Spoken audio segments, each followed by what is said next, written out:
ana semangka cuma mok 5. Mumpung iki wulane poso, ayo mantep madhep marang sing kuwasa. Kanggo ngempet baban hawa sanga. Sak lembar godhonge kara, ayo sing sabar arep dina riyaya.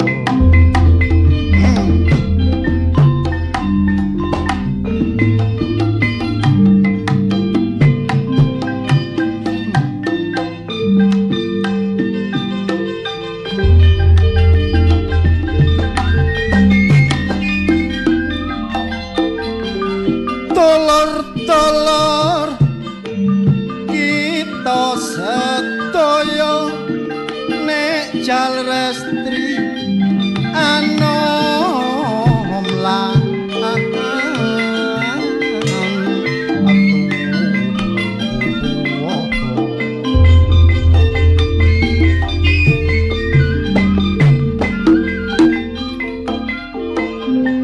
ompong iki tolor wulan poso, ayo sing mantep madhep marang sing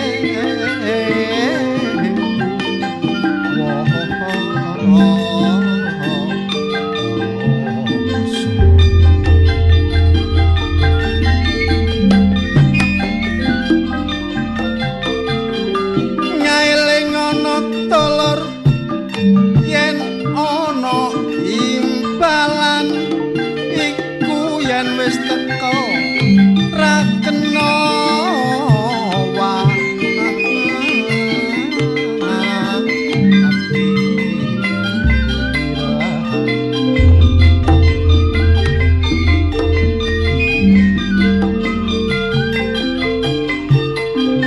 sing nimbali yo kang maha suci iku yen wis budal ora bakal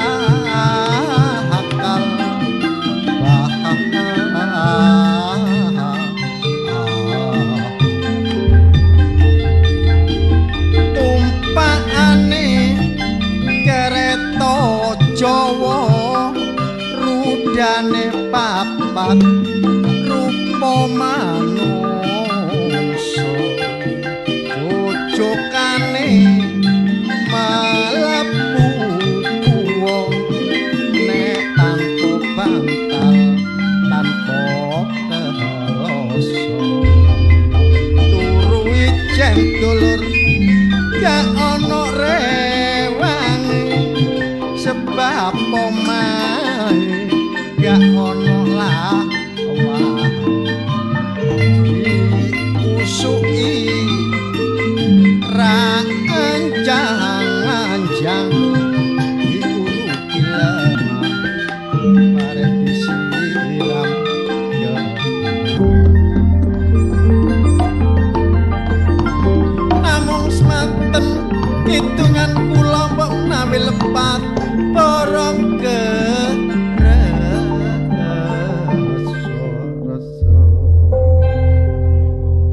Waalaikumsalam. Gelani Waalaikumsalam. Wah kemberuduk nek iki. Waalaikumsalam. Apa, Cak? Nek mari buka. Loh. Aku cek takjil aku. Lho cek takjil. Durung buka aku. Lho sampai jam menit durung buka iku ya apa? Soalnya- Wis setengah 10 kliwat lho iki. Soalnya aku nggukoni takjil lah. Aku keliling aku. Iki lho kan. Golek. Wah liwat masjid ndi? Bener takjil. Tapi takjil sak bontot ya padha ae. Sembarang diemplok takjil. Ayo. Gak ngono. Takjil nggawa glansing karepe dhewe Iki gak kanggo aku tok rek. Oh, sik didumno neh. Ya, Ini enggak segotoke lho pokoke. Aku soalnya nggukoni takjil kan dari bahasa Arab. Itu artinya kan segeralah. Oh, Tapi wong kasep ini pakai segeralah.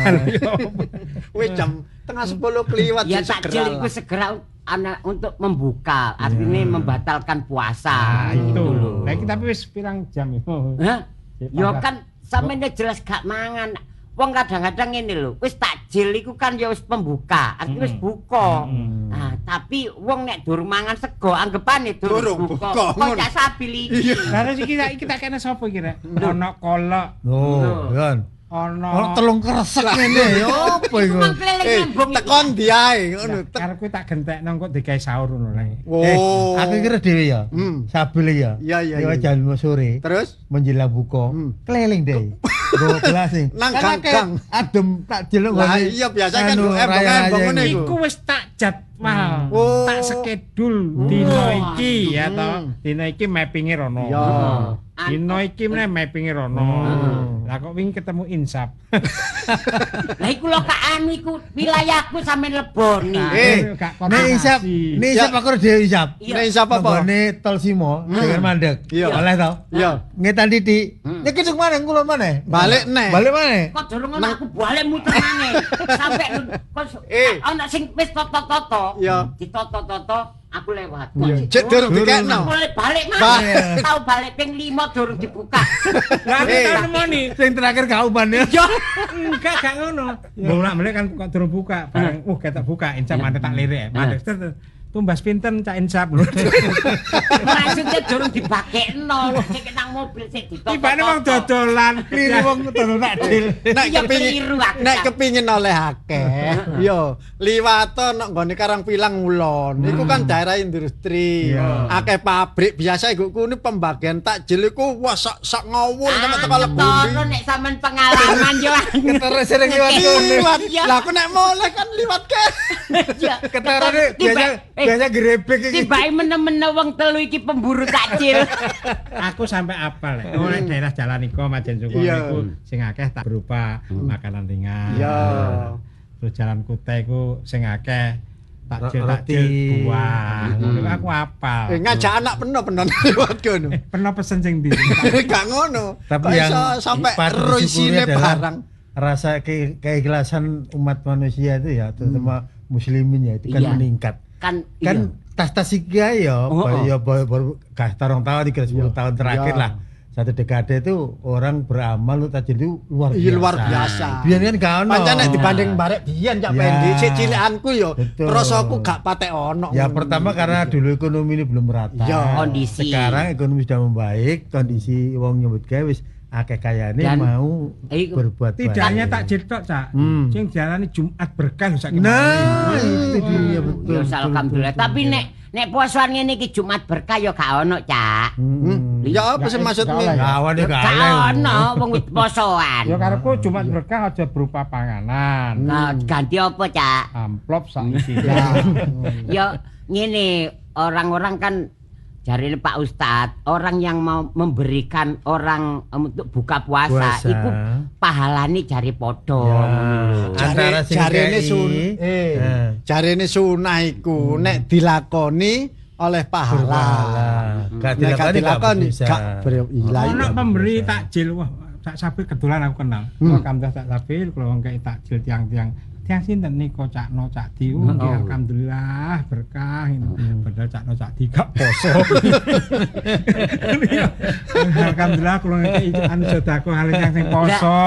Adalah kulo. Iya, ana sing ini membagikannya itu terlalu awal. Iki sing misale jam 1 dibagi ngono.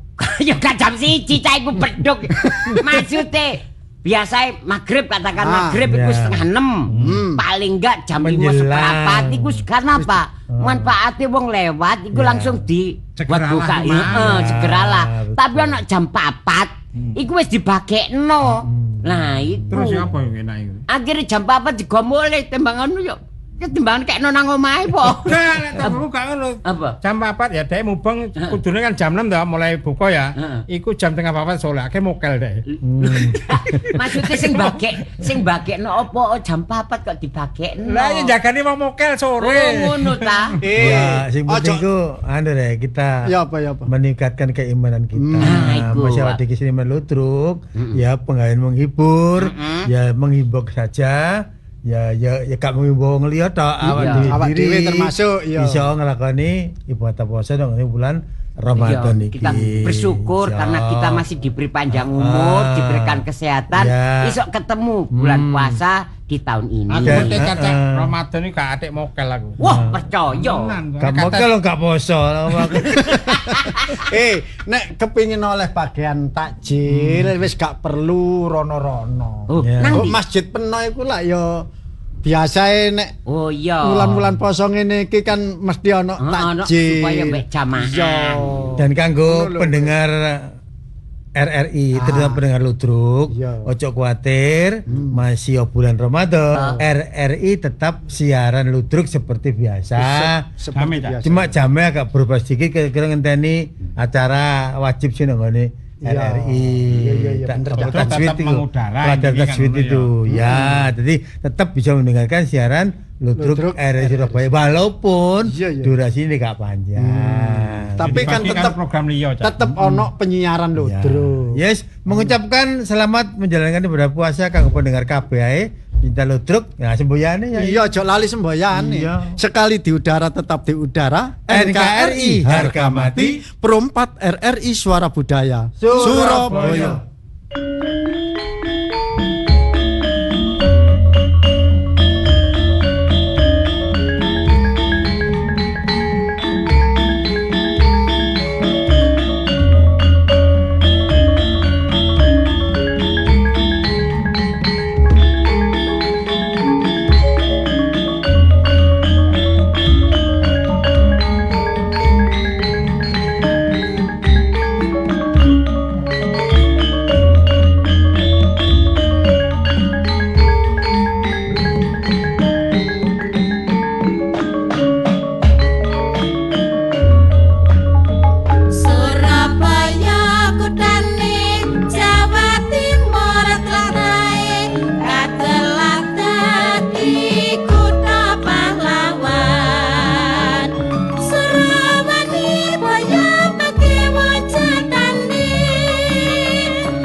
Sugeng dalu sugeng pepanggihan malih kalian giaran Ludruk RRI lumantar Pro 4 RR Suara Budaya Surabaya.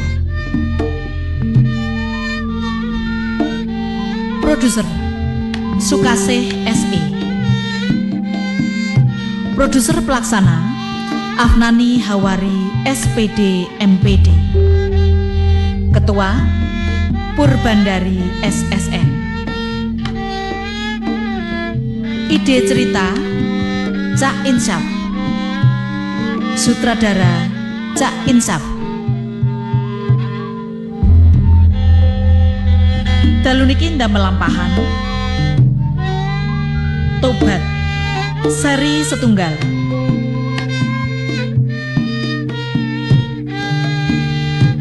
Kanca-kanca ingkang nampi dapukan Sarmin dipun lampahaken Cak Puryadi. Ning Purbandari dalu niki dados Darmi. Soni dipun lampahaken Cak Sabiri. Rika dipun lampahaken Ning Wiwi. Cak Hengki Kusuma dalu niki dados Amir. Cak Pendi nglampahi dados Pak RT. Bu RT dipun lampahaken Ning Ami Sanjaya. Cak Kusnan dalu niki dados Karji. Karjo dipun lampahaken Cak Insaf. Cak Ning giaran ludruk dalu menika kairing swantene gongso Kiai Macan Putih lumantar ruang kesenian Pro 4 RRI Surabaya. Makarya sami kalian SMK Dr. Sutomo Surabaya soho SMKN Negeri 2 Surabaya. Pengarah acara Ning Ami Sanjaya. Operator studio Cak Isnan. Operator video wonten Cak Liga. Wusono kita saking studio ngaturaken sugeng dalu sugeng midhangetaken. Sumangga.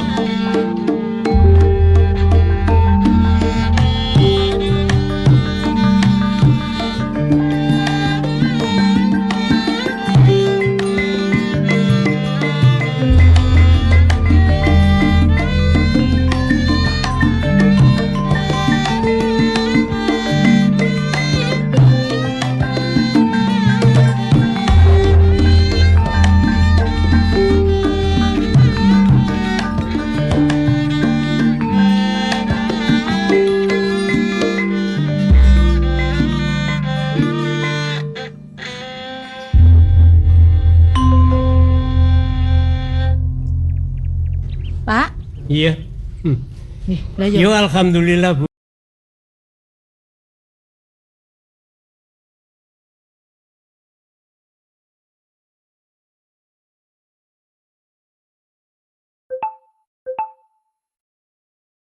Sampeyan kandhani nek poso, kudu poso, wong poso ku wajib ngono lho, Pak. Engko anake cek eling ngono lho. Lho. Dawa umurmu le? Nang pasar, Bu. Nang pasar? Ya engko sik to, ibu ki ning pasar rada awan nek poso-poso ngene iki kanggo persediaan buka. Pensiunan biyen dadi pejabat. Saiki iso dadi takmir masjid. Iya no. Aku yo melok seneng. Seneng to? Ya, tapi aja ngono, Pak, aja maksa-maksa anake kongkon wajib poso, kudu poso, padane rek cilik. Aku wis gedhe sih. Ngene iki lho, Pak. Sampeyan kandhani, Pak. Yo sampean krungu dhewe sih. Dadi omong. Rika ndi Rika bojoku? Yo ngene lho, Nak. Resik-resik ning mburi. Engko sik mepe klambi. Gak sampean tuturi ta? Sik iya. Klo, dituturi bapak lho. Madhep rono. Wancet bapak itu tutur. Salat wis awakmu bolong-bolong. Nggih. Poso. Iki ya poso ta, Kang? Wong biyen wis tau poso lah, apa saiki poso. Masyaallah. Aduh, ngono iku lho, Le, mbok aja ngono to, Le. Aku lek wis rumah tangga sih, gak perlu ditutur-tuturi sing terlalu ABC sampai ngono. Iya. Bapak paham awakmu ya wis dewasa. Wis rumah tangga iso nata awak dhewe-dhewe kan. Tapi ya tolong titik dihormati lah wong tuwa iki. Kurang hormat ya apa sih, Pak? Sampean lah mosok bapak ibu poso terus awak aja maksa-maksa poso. Wis gak ngene gampang kok. Poso iku berdasarkan tekanan iku hasilnya malah gak apik. Iki bulan Ramadan iki bulan sing becik lho, iki bulan pengampunan lho. Ngene ya, Le. Kok gak gelem poso iki? Pancene ya ket biyen ki awakmu iku ya anak siji-sijine, anak ibu ambek bapak. Ya tapi nek saiki nek wayahe kewajibane iki dong kudu poso ya wis ayo poso bareng-bareng. Nek disangga sak omah kan enak. Iya, Bu. Golek kober aku tak poso. Rika, Iki lho wis mari. Kopiku ndi kopiku? Sampean oleh. Ya mah bengi kan melok delok sahur mang isu. Lah sapa hubungan? Lah sapa sing ngeterno panganan nang kamarku? Lah iya ya ben iso. Timbangane mau bater ya tak pangan. Lah saiki maksude mau bengi ambek saiki beda Dik Rika bojoku. apa Mas? Saiki aku perlu kopi barengane rokok gitu. Aja ngono lho Mas. Ini ya kopine entek. Ya Allah. Kopine yo marek entek Mas aku. Ya alasan kopine entek iku. gak mungkin Ibu kentekan kopi. Temenan iki kopine entek. Iki tak kei dhuwit, tuku kopi. Lah gelane duwite.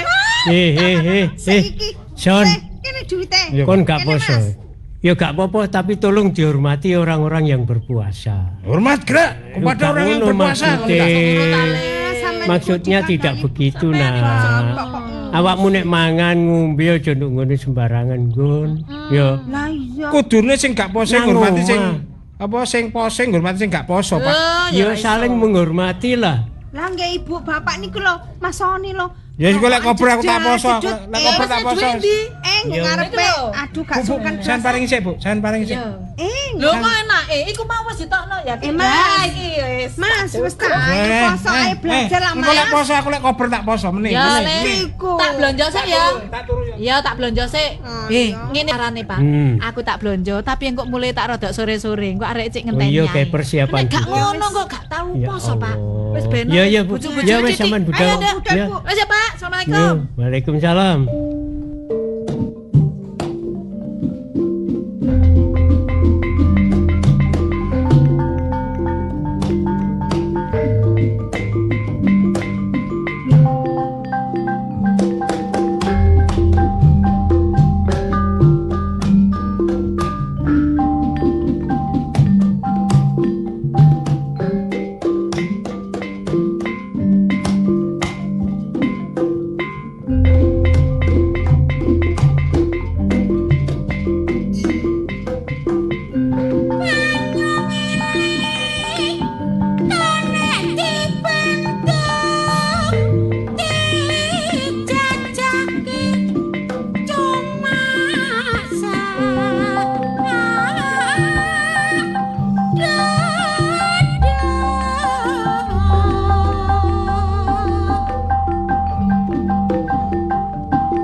Alhamdulillah.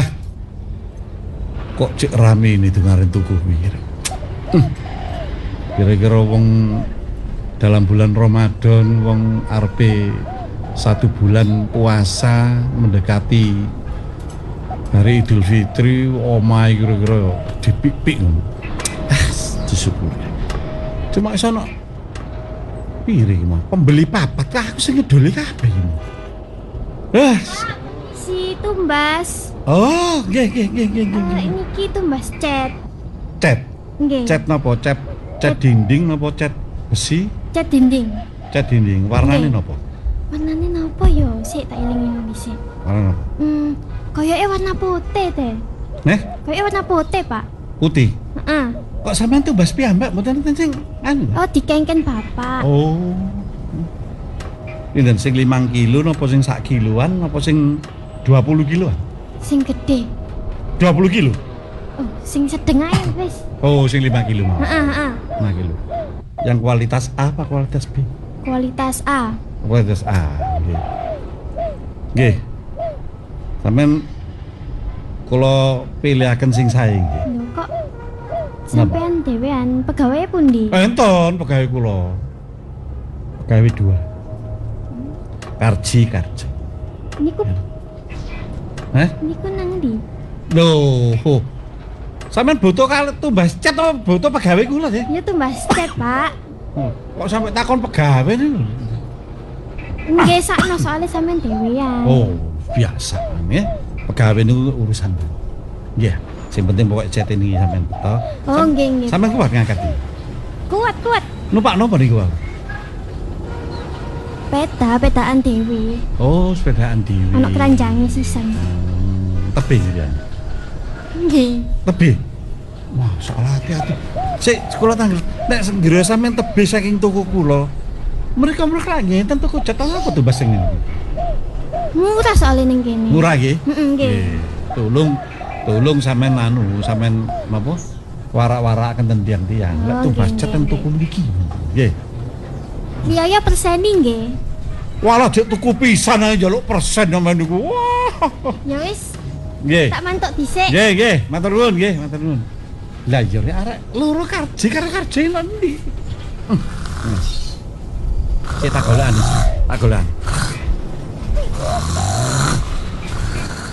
Masuk. Oh, tunggu dadakno. Nuh, arek iki rek.